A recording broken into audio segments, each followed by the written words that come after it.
Chapter 7. Inside Dr. Facilier's dimly lit shop, Lawrence and Prince Naveen made their way past dusty shelves lined with mysterious jars that contained unidentifiable liquids and gruesome objects. Lawrence and Prince Naveen started to feel uncomfortable. The room was creepy and dark, filled with strange collections of candles, cards, and other weird items. Dr. Facilier's shadow slipped along the wall and quickly took their hats as unsettling sounds drifted through the room. Naveen and Lawrence exchanged a nervous glance. "Oh, that's an echo, gentlemen. It's just a little something we have here in New Orleans, a little parlor trick," Dr. Facilier said with a foreboding laugh. "Don't worry." Then, with a wave of his hand, light from an old lamp on a round table illuminated the room. Dr. Facilier sat his guest down. He showed off his potions and the bizarre mask on the wall as the ghostly voices began a quiet song.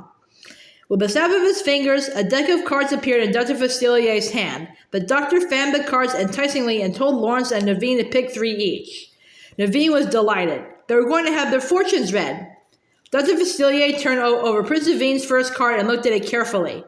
Naveen was mesmerized as Dr. Facilier told him that he came from a long line of royalty. The prince nodded eagerly. Dr. Facilier turned over the second card and shook his head sorrowfully. The card showed a royal who loved the good life but had no money.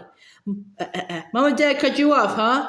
Dr. Facilier asked sympathetically. Prince Naveen shrugged. Sad but true. Dr. Facilier leaned back in his chair and considered the problem. Then, just for a moment, the cards on the deck turned green. A twinkle lit in Dr. Facilier's dark eyes as he told Naveen that there would be lots of green in his future. The prince was thrilled at the thought of regaining his wealth.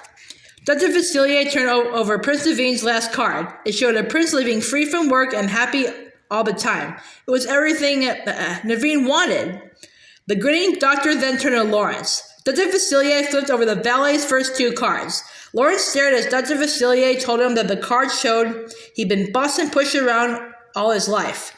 Lawrence glared at the smiling prince. With a gleam in his eye, Dr. Facilier turned the last card for Lawrence to see. It showed a much brighter future for him, with the valet as the royal and Prince Naveen carrying his luggage. Lawrence was suddenly very excited.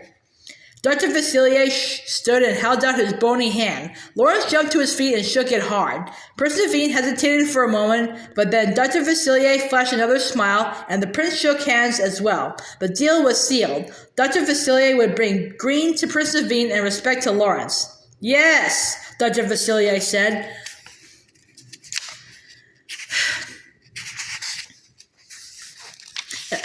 The room suddenly came alive with the sound of drums. All the masks on the wall seemed to be moving as Dr. Facilier reached his hand into one of the larger masks and pulled out a strange little talisman.